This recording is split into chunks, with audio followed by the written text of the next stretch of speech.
락강이 가장 강조하는 부분은 표상 분석입니다. 프로이트는 성의 이론 이야기한 이상한 사람이 아니에요. 프로이트는 감정을 분석하는 사람이 아니에요. 정신분석은 무의식 속에 들끓고 있는 감정이나 충동을 이야기하지 않아요. 프로이트를 제대로 읽어보세요. 표상 분석이에요. 라고 말해요. 예를 들면 프로이트가 굉장히 좋아했던, 자신이 좋아했던 논문, 망각의 심리적 기제. 어떤 단어를 잊어버리고 다른 단어를 떠올리고 그 이야기들을 락강이 굉장히 좋아해요. 왜요? 단어의 일부, 그 단위를 우리는 표상이라고 불러요. 그 표상을 분석함으로써 결국 내가 무슨 이야기를 했는지, 무슨 생각을 하고 있었는지 진짜 내가 한 말 이면의 이야기들을 들을 수 있게 된다는 거죠. 그게 프로이트의 정신분석학이라고 이야기해요. 경이로운 그 상태까지 나아가려면 우리는 말을 분석해야 해요. 락강은 말합니다.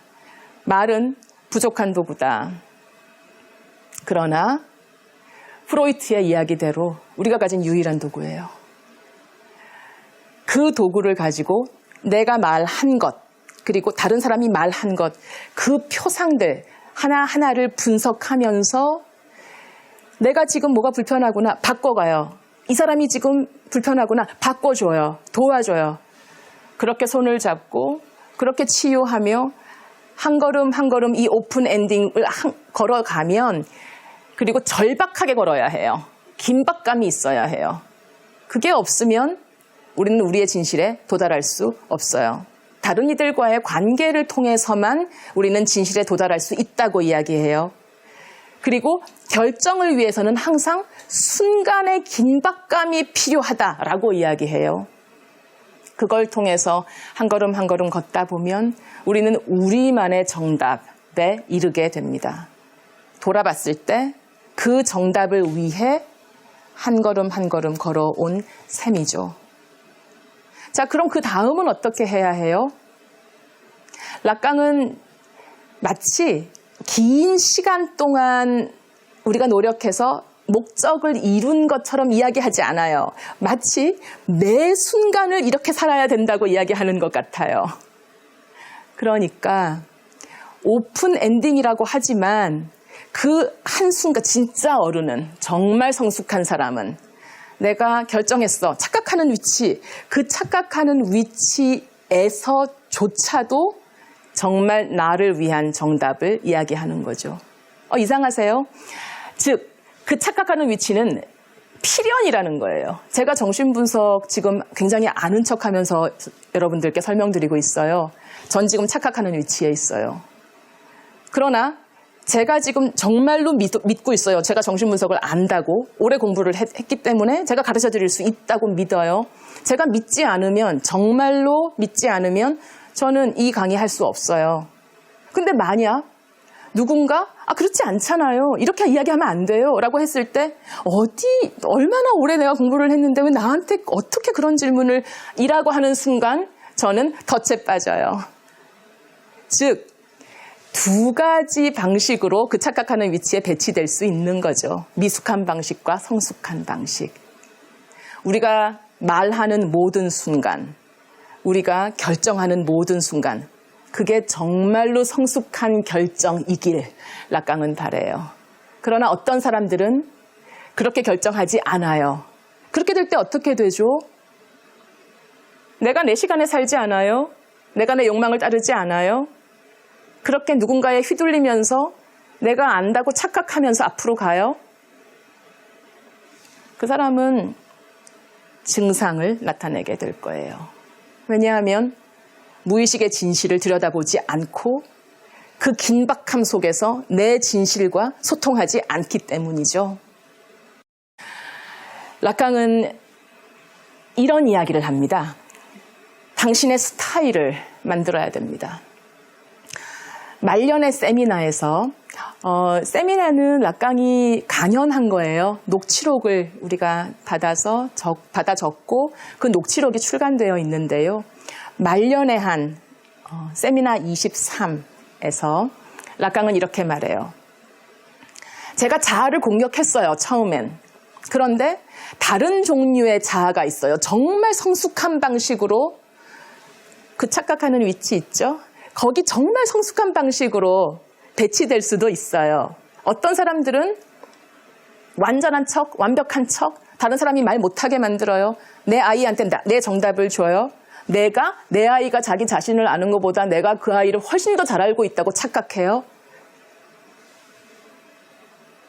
어떤 사람들은, 정말 성숙한 사람들은 전혀 다른 종류의 자아를 가지고 있어요. 두 번째 자아. 착각하는 자아가 아니에요. 말년에 이야기하는 두 번째 자아는 창조하는 자아예요. 그리고 재미있는 건 이 창조하는 자아는 우리 몸에 좋은 증상을 개발해요. 자, 자아에도 두 개가 있어요. 증상에도 두 개가 있어요. 이자 관계에서 내가 전능해, 완벽해. 그렇게 착각하는 자아, 별로 안 좋은 자아죠. 미숙한 자아. 좋은 자아는 창조하는 자예요. 정말 성숙한 사람은 내 현실을 만들어낼 수 있다. 인생 경이로운 단계예요.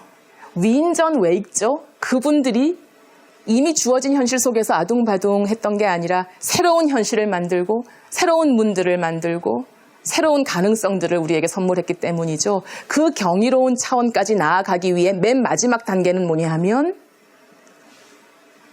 자아의 창조예요. 그러면 자아가 창조하기 시작해요. 현실을 막 만들기 시작해요. 의미를 만드는데 절대로 지켜야 돼요. 이건 절대로 무너지면 안 돼요. 부들부들이 아니라 열려 있어요. 개방적이에요. 근데 그 속에서 나만의 의미, 그리고 굉장히 많은 사람들에게 도움이 될 만한 의미들을 만들어요. 그리고 그걸 배우고 우리가 같이 동참하면 우리의 삶도 더 나아져요.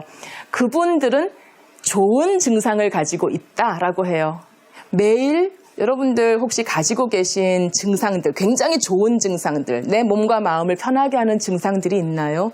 나는 늘 하루 종일 무언가를 계속 어떻게 해야만 해요. 나는 늘 하루에 일어나자마자 꼭 한 페이지씩 뭘 써요. 누가 보면 그거 왜 이렇게 어떻게 하니? 또는 전문가들 보세요. 전문가들은 모두 다 증상을 가지고 있어요. 뭔가를 할 때, 일을 할 때 그 사람의 방식이 있어요. 그 방식대로 하면 굉장히 빠르고 내가 원하는 대로 바로 그렇게 하고 싶다? 바로 그렇게 해내죠. 증상이에요. 아픈 증상이 아니에요. 전문가들은 누구나 가지고 있을 거예요. 남들을 많이 돕는 전문가들은 누구나 가지고 있는 이 이상한 증상, 보편적이지 않아요. 그 사람만 가지고 있어요. 그런데 그 사람이 그걸 가지고 있기 때문에 자신의 몸과 마음을 보살필 수 있어요. 자, 그게 좋은 증상입니다. 여러분들은 어떤 좋은 증상을 가지고 계신가요? 거기까지 가면 이제 우리는 내 마음속에 있는 처음엔 허전했던 이 빈 공간을 경이롭게 사용하실 수 있게 됩니다. 무엇이든 가능한 공간이니까요. 락강은 무의식은 다른 사람들의 이야기로 가득 찼지만 관건은 그 이야기들 속에서 빈 공간을 지켜내고 그 속에서 나만의 이야기를 창조하는 것이다 라고 합니다. 상실에 대해서 이야기하기도 합니다. 상실은 굉장히 중요한 테마 중에 하나예요. 락강은 말합니다. 햄릿은 상실이 제대로 애도되지 않은 극이다. 아버지 왕이 돌아가셨는데 충분히 애도하지 않고 충분히 슬퍼하지 않고 결혼식이 있어요. 폴로니어스라는 재상이 죽었는데 시체 유기하고 숨겨버리고 장례식을 간소하게 치러요. 오피리아가 햄릿의 애인이 자살했는데 자살했기 때문에 정식 의식 없이 간소하게 장례가 치러집니다. 자신의 삶을 산다는 건 내 시간에 산다는 뜻이고 내 시간에 산다는 건 충분히 어떤 것에 내 시간을 들여서 내 템포로 어떤 일을 추구할 수 있다는 것이고 오직 그때 우리는 욕망할 수 있습니다. 햄릿이 아픈 게 아니에요. 락강에 의하면 햄릿은 자신의 시간에 살 수 없어요. 왜요? 의식이 무너진 곳이거든요. 모든 의식, 그렇게 해야만 하는 모든 의식이 무너지고 애도하지 못하고 그 상실들은 다 귀신이 되어 이 속에, 이 나라 속에 같이 얽혀 있어요. 자, 이제 애도의 시간, 잘 보내는 시간을 가지고 햄릿이 자신의 시간을 되찾고 그의 시간 속에서 자신의 이야기, 나는 누구다? 나는 덴마크의 왕자 햄릿이다 라고 이야기할 수 있을 때 비로소 성숙한 삶의 게임이 시작이 되는 거죠. 락강은 딱 하나의 이야기를 하고 싶었어요. 프로이트를 실천적으로 사용할 수 있습니다. 프로이트가 했던 말은 딱 하나입니다. 완전함, 완벽함, 전능성에 대한 허상을 무너뜨리세요. 그리고 내 마음속에 그 빈 공간을 확보하세요. 이건 거리예요. 이 빈 공간을 확보하면 비극이었던 게 희극이 됩니다. 내 시간에 사세요. 삶의 모든 하나하나의 단계들을 다 의식으로 만드세요. 우리 삶의 모든 부분을 내 시간에 사는 사람은 그걸 의식으로 만들 수 있어요.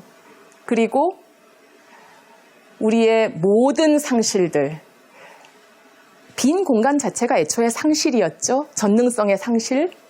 그 모든 상실들을 잘 애도하고 잘 보내고 내가 견딜 수 있는 나만의 여러 가지 의식들 속에서 하루를 온전히 내 시간에 살아내고 그 속에서 내 몸과 마음이 가장 편안한 걸 찾아서 내 방식으로 욕망하면서 내 목적지에 이르는 것.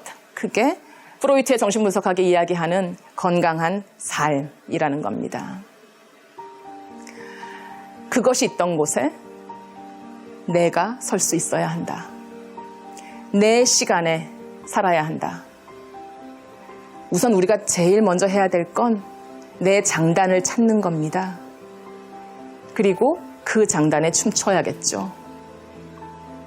우리 아이가 자신의 장단을 찾도록 도와주어야겠죠. 장단이 2개면 절대로 춤추지 못합니다. 이렇게 락강의 정신분석학은 온전히 내 시간에 살면서 이 모호함과 애매함, 현실에 있는 이 모든 애매한, 불확실한, 두려운 부분들을 견디고 그럼에도 불구하고 내가 중심이 되어 하루하루를 써나가서 창조해서 결국 내가 정말 원하는 그곳에 이르게 되는 이 여정에 대해 이야기하고 있습니다. 내 시간에 사는 하루 맞으시기 바랍니다. 감사합니다.